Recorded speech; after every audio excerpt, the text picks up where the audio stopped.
Hi everybody, Denay here from Denay's Test Kitchen, and I have been receiving a number of questions about okra and the sliminess of okra. There are a lot of folks that want to make gumbo anytime, but we happen to be coming up on Mardi Gras, which is a huge holiday down in Louisiana, and a lot of folks like to make gumbo, but they don't really care for the okra. So I wanted to just do a video to talk about this so you know where this sliminess comes from.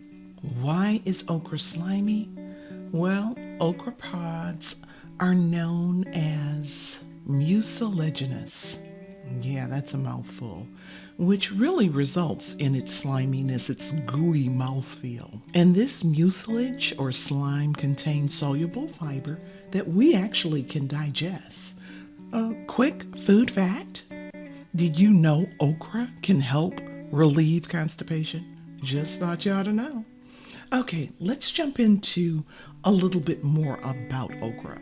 Keeping the pods intact and briefly cooking or like stir frying can help to minimize the sliminess of the pod if the pod is left whole. However, when making gumbo, you really do want to cut the okra. So here are a few ways to reduce the sliminess. And I did say reduce the sliminess. It doesn't get rid of all of it. I'm sorry, I wish I could tell you otherwise, but it's just not happening. Let's go over 5 different ways to reduce the sliminess of okra. And I'm going to tell you what's worked for me and what hasn't worked for me. And I've tested all 5 ways. When you're buying fresh okra, you're going to wash it, pat it dry. Before cooking it, slice the okra in small pieces. Let's say 1 centimeter or a 1/2 inch. Rinse in cold water, then pat dry in paper towel. Now, this will reduce some of the slime. I said some of it, not all of it. A second way is to freeze the okra. And if you freeze the okra after you wash it, bring it home from the farmer's market, if you're buying it fresh, it will reduce some of the sliminess when you use it in your gumbo, but not all of it. You can also buy okra frozen, either cut or whole. And that's what I use. I use the cut okra. And even though it's a little slimy, it's not as slimy as the fresh. The third thing you might do is reduce the sliminess by soaking the okra in vinegar before cooking it.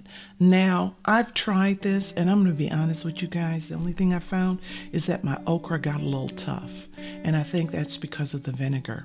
And what I did was I took about 1/4 of water, a couple tablespoons of just white vinegar. You can use cider vinegar. I don't think it matters. And I put my okra in there for about 15-20 minutes and then patted it dry. It didn't reduce any of the sliminess. It was still there. The only thing I can say vinegar is good for is if you are going to pickle okra. And if you've never had pickled okra, it is amazing in salads. So you can, and there are a number of great companies. I'm not going to promote anybody, but if you go over in the pickle section of your grocery store, you'll see pickled okra, and oftentimes it's sold mild, medium, and hot, or it has hot peppers in it. So check that out. But vinegar is a thumbs down for me. Next, if you cook okra with tomatoes, which is common in the South, the acidity in the tomatoes will help neutralize some of the sliminess. I know for those people who are truly from the South, y'all know who you are. You know that tomatoes and okra is a side dish. Tomatoes and okra served over rice. So, and that does reduce some of the sliminess. And that's why some folks even put tomatoes in their gumbo, and it kind of reduces the sliminess.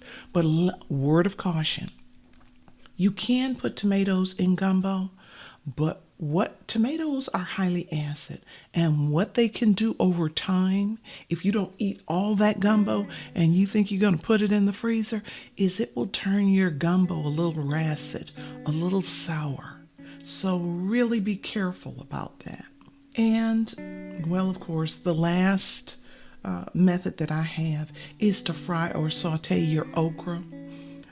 And this is with fresh okra. With frozen okra, you don't have to worry about it. But with fresh okra, you want to saute, cut your okra, in that 1 inch, ½ inch, or 1 centimeter cut, and just saute it in a little butter or light oil. Even avocado oil is really good for this. You will eliminate some slime, but not all of it. Then put the okra directly in your gumbo and cook it as you normally would. Now, if you would like my recipes for traditional gumbo and my shrimp gumbo, I'm going to leave the links below this video. My conclusion is okra is slimy, and there's no real way to eliminate the slime altogether. The bottom line is you either like the slime or you don't. One thing is for certain, though. Gumbo is not gumbo without okra. And the word okra is derived from several West African languages. I hope you found this video helpful. I just pulled it together because I got so many questions about, should I put okra in? I don't like okra. How can I get rid of the sliminess? You can't.